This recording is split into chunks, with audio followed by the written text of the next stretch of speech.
Next on Newsmax Prime, do almost 75% of us really want some sort of legal status for people who come here illegally? That's the shocking claim of one study. Ellis Henican and Mike Flanagan will discuss it. Then, we will conclude our week-long series on Dr. Ben Carson and his presidential campaign with a reassessment from Dick Morris. Also ahead, news from the medical front on the so-called female Viagra. And Larry Bell makes it clear he believes global warming merits a cold reception. Newsmax Prime starts now.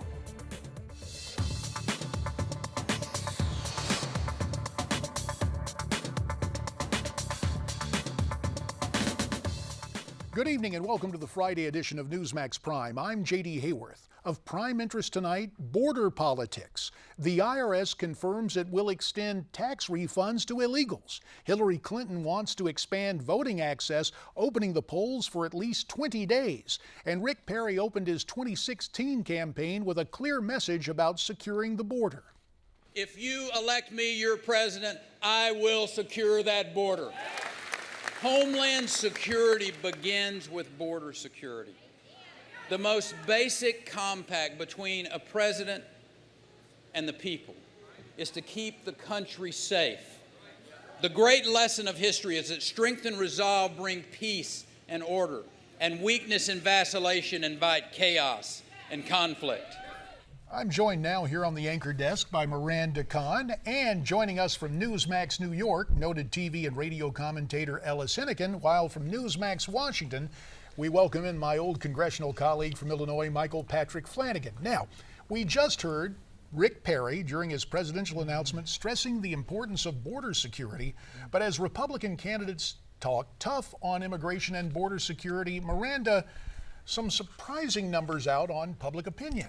Yeah, a new report out by Pew Research Center shows that almost 75% of Americans support the idea that we should clear a path for legal status for undocumented immigrants, J.D. Well, let's begin our discussion with Michael Patrick Flanagan at Newsmax Washington. And Michael, a closer look at this poll raises a couple of red flags. First of all, the sample group was described as 2002 adults.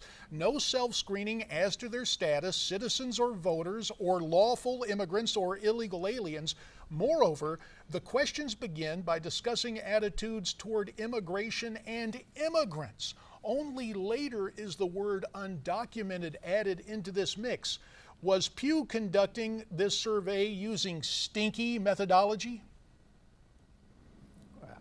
I don't know if Pew was using stinky methodology, but I will say that we all have a large challenge in front of us to educate the American people on the difference between legal and illegal immigrants, to educate the American people on the kinds of undocumented workers that we approve of, that we want to help, the kids who have been here since they were tiny tots and have been here their whole lives and don't have a home to go to, as opposed to the millions upon millions upon millions upon millions of others who are here illegally to cash in on the American dream by jumping the border.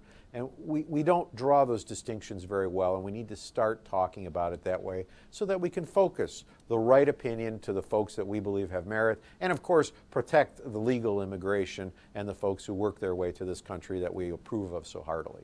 Ellis, so the poll is kind of a harbinger that we need to talk more. Right. Ellis, let me ask you, do you think this report is an accurate depiction of public opinion then? Yeah, it ought to be higher, in fact. Listen, any sensible person, Miranda, understands we're not sending them back home. They're here. We're much better off having them be involved in our system, be operating legally, come out from the shadows, fully participate in the American dream. I mean, that's just the reality. I mean, you guys could, JD can, jump up and down and not like the numbers. I guess we'll put him in the 25%. But listen, that's just a fact of life. As soon as we get used to it, the better off we are. Now, wait a minute, Ellis. The fact is, I'm a guy who ran for public office and can look at polling as well as anybody else. The methodology on this one stinks, especially when you compare it with other polls done by other groups that show the exact opposite. Well, you know what? The numbers are not going to be 75, they're going to be 95, JD, in a couple of years, because more and more people are coming to understand that the answer to illegal immigration isn't like Rick Perry would have us do, build a 1,000-foot wall or a 1,000,000-foot wall. It's creating a reasonable system of legal immigration so we get the immigrants our economy needs, we keep the hoodlums and the bad guys out, and we have a system we can enforce. Until we do that, you're not going to solve the problem. But Ellis, don't you think that this is more not about wanting illegal immigrants to stay here, but accepting the fact that it's going to be very difficult to send them back? I think there's a difference between the two. It's a big part of it, yeah. I mean, no matter how much you hate, let me put it like this, Miranda. You make a great point. No matter how much you hate them, no matter how much you want them all to go home, they're not going home. So let's figure out how it is we deal with the 11 or 12 million or whatever it is who are here now and help them contribute to our society. Let me make this assertion, and Michael Flanagan, I need your perspective on this. This is not about hatred. It's about upholding the rule of law. And Mike, especially as you come from Cook County, Chicago, where a lot of folks who have been 6 feet under for a long time are still on voting rolls. They're trying to blur the distinction of who a citizen is, are they not?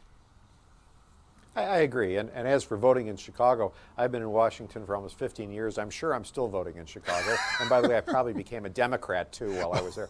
In any event, Good sense, Mike. I think Good the sense. education problem we have is that we have to find a way to help people understand that someone who waits in line, does the right thing, comes here as an illegal immigrant is not the same thing as a south of the border drug dealer who works his way across. They are not in the same box. They can't be dumped in the same box. And this pew, if it's accurate, it shows us that we have to do a lot more work in contradistinguishing these different groups so that people can have different opinions and are all lumped in the same box. Plus, big business, the Chamber, U.S. Chamber and others are all for illegal immigration because it's akin to slave labor. It's keeping people in the shadows, keep them down, low wages, high productivity. We can get out of them what we need. And I don't know if they're slave laborers, but Coca-Cola here today, I got a thing that says, buy a Coke for a dreamer right here on the side of the can. It's rough. There's an economic nice. interest in like keeping that. the legal immigration system the way it is, and it needs to get fixed. And it's going to come through education. I think Ellis just became a big fan of Coca-Cola. But moving along, IRS Right, Commissioner you know what? John I'm Koskinen. thirsty for a Coke. I just about had a now. feeling Very you would thirsty say for that. A Coke. IRS Commissioner John Koskinen told Congress roughly 5 million legal immigrants who could be granted amnesty under Obama's plan will also be eligible to file for back tax refunds. Michael, how is something like this even possible? I don't know. I honestly don't understand a tax code that can give a refund to somebody who hasn't paid taxes. But apparently, in Washington's ways, they've discovered a way to turn the tax rolls into some kind of reverse welfare program to be able to give rewards back to those who are theoretically contributing to the economy, but yet not paying any taxes.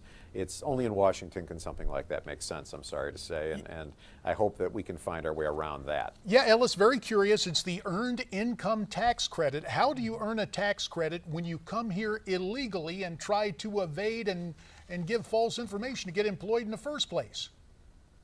Let me clear up a misconception, JD. Illegal aliens, undocumented workers pay tons of taxes, lots and lots and lots of taxes. Sales taxes, property taxes, income taxes, often Social Security taxes. They ought to get the money back the same way regular people Ellis, do. let me respectfully disagree with you because we've seen a rise in don't pay identity those theft. taxes? They take Social Security numbers. What they might pay is a mere drop in the bucket compared to the cost of giving entitlements to those who come here illegally. So don't give me the song So and let's dance legalize about that. them. Oh, let's legalize them, sure. You'd Let's love it because legalize you know them. We'll it solve the permanently. problem right now, it JD. enshrines There the is left the as a Democratic permanent Party's majority. wet dream. Legalize all Legalize of them. them, hand them Let them voting vote. cards, and send them out there to make sure that they're in a permanent majority. And of And course, speaking of that's what's at that, the root of all less of than a this. minute, let's get to what Hillary said yesterday at Texas Southern. She goes in and says, look, everybody who turns 18 should have a vote, and we should have voting for 20 days. Michael, I know she grew up in suburban Chicago. Another Cook County trick here? It's the Chicago way. Just keep voting till it comes out right. Just keep counting till you get the result you want. 20 days, 30 days, 50 days. Let's just have a rolling count, and for 2 years. The further you get away from having a voting day, a moment to do it, and certain rules and strictures about where you live and where you vote and who you vote for, the more abuse and fraud there is attached to it. There's no arguing with that. That is an absolute fact. We like to have some extra days because it seems like it's better and more convenient. But you build safeties into that to try and control it. And if you get our out to where you're moment, voting over our several moment has weeks, passed for the comments. Gentlemen, we thank you very much. We're coming right back.